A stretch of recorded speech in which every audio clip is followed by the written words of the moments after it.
तर्फे तुम्हाला खूप खूप शुभेच्छा वाढदिवसाच्या. आज वाढदिवस आहे, आज श्रावण सोमवार आहे. खूप दुसरा नागपंचमी खूप चांगला त्योहारमध्ये आपला वाढदिवस आला. काय समजा मी मला सर्वात प्रथम आनंद या गोष्टीचा आहे की माझ्या आईने सांगितल्याप्रमाणे आज सोमवारच्या दिवशी माझा जन्म झाला होता आणि श्रावण महिना होता, म्हणजे तो दिवस जेव्हा माझा जन्म झाला तो आज आलेला आहे. त्यामुळे मी माझ्या भोलेनाथच्या कृपेने मी आज सकाळपासून आनंदित आहे. आणि सर्वात प्रथम म्हणजे आनंद केव्हा निर्माण होतो जेव्हा आपल्याकडे आपले शुभचिंतक लोक मोठ्या आशेने मोठ्या याच्याने मला शुभेच्छा द्यायला येतात. सकाळी 8 वाजतापासून मी या ठिकाणी आहे आणि लोकांची गर्दी माझ्याकडे होत आहे.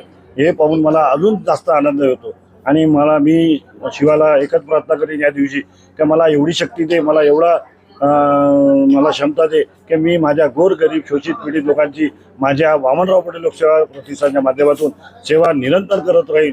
आणि माझ्या या सगळ्या माझ्या ज्या शुभचिंतक लोकांना मला एकच विनंती आहे की आपला देश आज प्रगतीच्या देशावर चाललेला आहे. आपले आदरणीय पंतप्रधान नरेंद्र मोदी यांनी आपल्या देशाला 4थ्या नंबरच्या स्थानावर पोहोचलेला आहे विकासाच्या दृष्टिकोनातून. म्हणून आपल्याला जळणारे ज्याची प्रगती होते तिथे जळणाऱ्या लोकांची संख्या वाढत असते.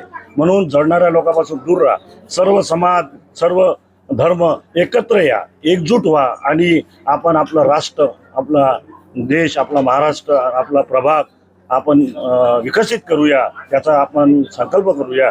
या दिवशी एवढंच मी माझ्या शुभचिंतक लोकांना सांगू इच्छितो. माझ्या असा सवाल आहे, भारतीय जनता पार्टी आपण भारतीय जनता पार्टी एक चांगली लीडर आहात.